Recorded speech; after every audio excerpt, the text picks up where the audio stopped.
et j'ai plein de choses à vous raconter de vraiment sympathiques. Pourquoi?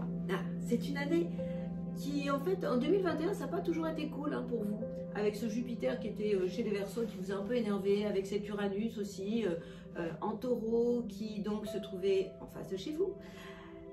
Eh bien, en 2022, j'ai une super bonne nouvelle pour vous. C'est que la pression va se relâcher. Bah ouais, hein, évidemment, puisque Jupiter s'est installé dans le signe des Poissons depuis la fin de l'année 2021 et va y rester une partie de l'année 2022. Et donc, du coup, la chance va être de retour. Neptune, le feeling, l'intuition, toujours en Poisson, parce que Neptune, ça bouge très très lentement, étant quand même en trigone avec votre signe et parfume la maison 5 qui correspond à l'amour, la créativité, les enfants, c'est vachement bien. Donc, vous allez avoir une impression de douceur, de compassion. Alors vous allez me dire oui, mais c'est plus pour Jupiter, pour Neptune, le deuxième décan, c'est vrai. Mais vous avez aussi Pluton qui va vous aider, Pluton qui est en Capricorne, qui concerne le troisième décan et qui est en sextile avec votre signe et qui vous fait aller finalement à l'essentiel, surtout vous le troisième décan. Donc c'est une période où le confort va s'installer chez vous, vous allez avoir une vie beaucoup plus agréable. J'ai envie de vous parler d'une vie plus facile à vivre, tout simplement, parce que c'est pas toujours facile chez vous, hein. Eh bien, vous allez vous sentir moins sauvage en 2022, vous allez lâcher enfin vos barrières, et en même temps, bon, vous allez être encore énervé avec Saturne, hein. Saturne qui, lui, va vous envoyer quelques tensions, évidemment, et ça va vous obliger, en fait, à prendre sur vous.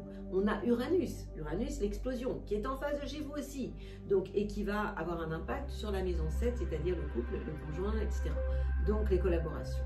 Et ça va vous donner l'impression par moment d'opposition. Mais il y a tellement de bonnes choses autour que finalement ça va s'adoucir.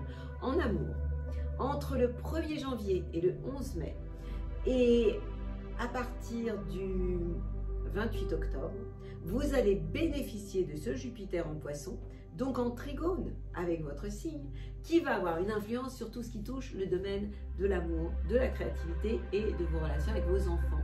Et ça va vous apporter vraiment l'élément qui manque à vos amours.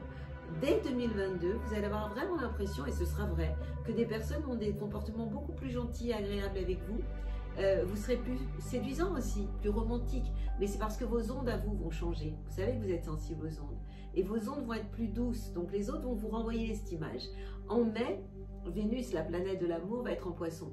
Et le Poisson, c'est un signe d'eau, comme vous. Et donc, c'est pour ça que je suis habillée en bleu. J'aurais pu m'habiller en noir avec vous, mais bon. Et en fait, ce Vénus en Poisson aura un impact sur votre vie amoureuse, sur vos enfants aussi, sur vos loisirs. Et en fait, ça va vous confirmer que vous n'avez pas du tout rêvé. En été, au mois de mi-juillet, mi-août, vous allez bénéficier aussi de cette planète Vénus qui, elle, va être dans le signe des cancers, qui est aussi un signe d'eau comme vous. Donc, cette planète sera en trigone avec vous et va avoir une influence sur les secteurs de vos idées, de votre philosophie de vie aussi. Et les choses concrètes, inattendues, vont pouvoir se réaliser. Et Vénus, après, va être dans le signe du Lion. Alors là, ce sera moins simple parce que ça, c'est en courant août, mi-août à peu près, parce que là, à ce moment-là, il sera en carré avec vous. Et donc, ça peut vous perturber au niveau de votre destin, votre carrière. Et ça, ce sera du 12 août jusqu'en septembre, début septembre, mais je vous en parlerai au moment venu. À la rentrée, la planète Vénus, l'amour, va être en Vierge, donc elle va être en sextile avec vous et elle aura un impact sur vos projets et sur vos relations aussi avec vos amis. Et ça, ce sera vraiment très prometteur.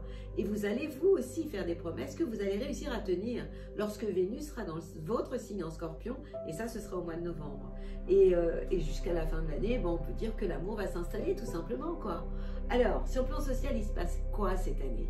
Eh bien, Pluton est en Capricorne, toujours en Capricorne, et il va y être jusqu'en 2023-2024. Ce qui veut dire que, comme il est en harmonie avec vous, comme il est en sextile avec vous, et qu'il influence la maison 3, c'est-à-dire les rapports avec votre entourage proche, eh bien, vous allez savoir aller à l'essentiel. Vous allez, bon, vous êtes quelqu'un qui oublie souvent les futilités, mais parce que vous n'avez pas de temps à perdre, mais vous n'en aurez encore moins. Alors le problème, c'est juste Saturne qui va continuer à vous saouler, et Saturne est en Verseau, il est en carré et il perturbe le deuxième décan, premier, deuxième décan, surtout le deuxième, parce qu'il va être encore en carré avec tout ce qui touche la famille, le foyer, les parents, les enfants, ça vous freine, ça vous énerve. Et puis en face, vous avez cet Uranus qui lui peut quelquefois mettre le feu de poudre, hein, puisque c'est l'inattendu, et il s'oppose à vous. Donc quelquefois ça pourrait vous perturber, et vous pourriez reprendre votre attitude qui est d'être sur la défensive, ça vous savez tellement faire, hein. Et moi, j'ai envie de vous dire, choisissez plutôt les négociations. Ouvrez-vous enfin. Et vous allez avoir des idées nouvelles. Mais en même temps, il y aura des délais qui vont s'imposer. Ça s'appelle la vie. Donc, vous devez vous adapter. De toute façon, nous devons tous nous adapter depuis 2020 d'ailleurs. Et expliquez aussi vos projets. Mais expliquez-les, vos idées, en détail. Et puis surtout, ajoutez juste un zeste de chaleur à tous vos gestes. C'est dur à dire, hein. Et ça ira mieux. Côté forme, qu'est-ce qui se passe? Bon, on a toujours cette dissonance avec Uranus, la planète explosive, qui se trouve en phase chez vous, c'est-à-dire dans le signe des taureaux, et qui occupe le secteur de votre mariage, de vos collaborations.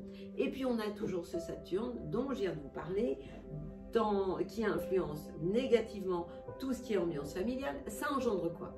Des variations, pas des variétés, variations d'humeur et de vitalité.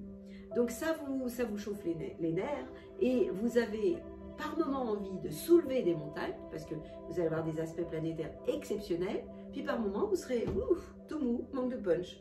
Et alors dans ces moments-là, vous n'aurez qu'une chose à faire, c'est de lâcher prise. Ça c'est dur à dire, hein, pour vous, hein, lâcher prise, hein. Et puis Neptune sera en Poisson toujours, puisque Neptune est une planète très lente, et mais elle est positive pour vous, troisième décan. Donc elle va être en trigone avec votre signe, avec le secteur de l'amour, de la créativité des enfants. Et en fait, elle va vous aider dans cette période délicate, quoi. Et je vous conseille à ce moment-là la méditation, qui vous ferait le plus grand bien pour prendre des décisions, mais surtout les bonnes décisions, quoi. Et surtout au bon moment. En fait, pour tout le monde, ce sera la même histoire, hein, pour toute la bande zodiacale. Agir au bon moment. Mon conseil, inutile de vous énerver chaque fois que vous avez les neurones en vrac, de vous renfermer, encore pire. Exprimez-vous tout simplement, mais avec le sourire pour changer.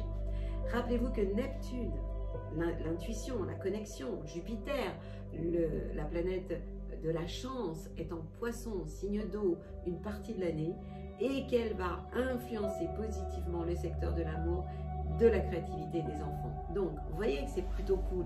Alors, élixirs floraux pour vous. Qu'est-ce que vous pourriez prendre qui pourrait vous faire du bien? Oli, H-O-2-L-Y, chaque fois que vous chauffez les nerfs. Impatience, chaque fois que vous êtes énervé. Et olive, quand vous êtes fatigué. Bon, avec tout ça, vous devriez bien vous en sortir.